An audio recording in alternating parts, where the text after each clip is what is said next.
জাঁকিয়ে পড়েছে ঠান্ডা।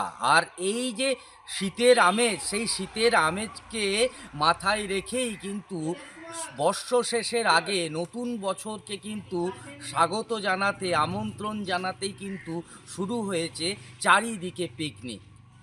প্রচণ্ড ঠান্ডা দক্ষিণবঙ্গে, কেননা ঘন কুয়াশার চাদরে মোড়া বিগত দুদিন ধরেই এই দক্ষিণবঙ্গ। সকাল থেকেই কিন্তু সর্বত্র কিন্তু শীতের আমেজ।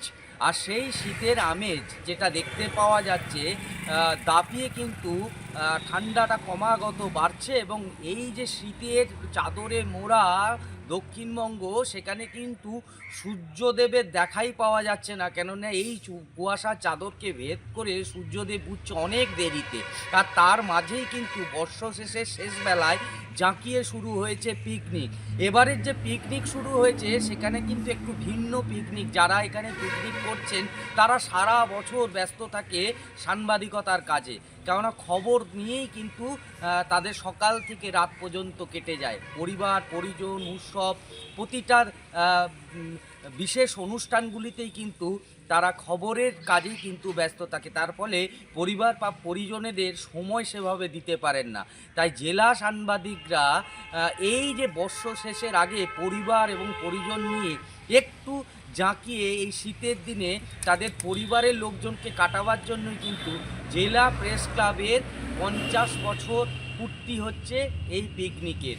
এই 50 বছর যে পিকনিকের পূর্তি হচ্ছে, সেখানে কিন্তু এই যে পরিবার, সাংবাদিকদের পরিবার, সেখানে প্রত্যেকে উপস্থিত থাকছে। সকাল থেকেই কিন্তু দেখতে পাওয়া যাচ্ছে সকলেই কিন্তু একটু আনন্দ, খাওয়া দাওয়া এবং দুপুরের যে বনভোজন সেটা কিন্তু একটা সারবেন এই সাংবাদিকদের পরিবার। সব মিলিয়ে বলা চলে যে সকাল থেকে রাত পর্যন্ত সাংবাদিকরা তাদের পেশাগত তাগিদে এবং খবরের কাজেই কিন্তু তাদেরকে ছুটে বেড়াতে হয়। তার ফলে পরিবার বা পরিজনেদের সেভাবে সময় দেওয়া যায় না, বন্ধু বান্ধবদের সময় দেওয়া যায় না। সাংবাদিকদের সকাল থেকে কিন্তু রাত পর্যন্ত ছুটতে হয় পেশাগত তাগিদে এবং খবরের কাজে।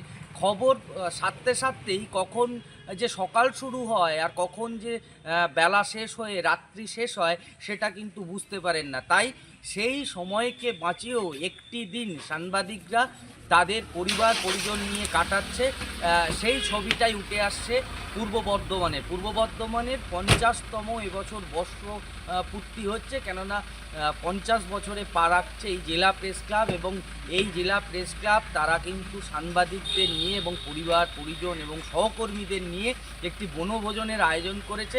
এবং সেখানেই দেখতে পাওয়া যাচ্ছে যে এতটাই ঠান্ডা, যেখানে সেই ঠান্ডার মধ্যে যে সূর্যদেব তা কুয়াশার চাদরকে ভেদ করে উঠতে পারছে না, চারিদিকেই ঘন কুয়াশা।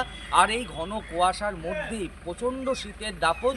আর সেই শীতের দাপটকে মাথায় নিয়েই কিন্তু জেলা সাংবাদিকরা, পূর্ব বর্ধমানের জেলা সাংবাদিকরা তারা একটু সময় বার করে নতুন বছরকে স্বাগত জানাতেই কিন্তু আনন্দ এবং উৎসবে মেতে উঠেছেন তাদের পরিবার পরিজনদের নিয়ে। বলা চলে যে এই যে মরশুম চলছে শীত, এই ঠান্ডার সময়, এই 25শে ডিসেম্বরের পর থেকে আর হয়তো হাতে একটা দিন, তারপরেই কিন্তু নতুন বছর। আর নতুন বছর শেষ হবার আগেই সংবাদ মাধ্যমের কর্মীরা, সাংবাদিকরা তারা কিন্তু তাদের পরিবার পরিজন নিয়ে মেতে উঠেছে বনভোজনে। এবং এই যে জায়গা, এখান থেকেই কিন্তু প্রত্যেকের সাথে দেখা হচ্ছে, পরিবারের লোকজনের সাথে একটু সময় কাটাতে পারছেন সাংবাদিকরা।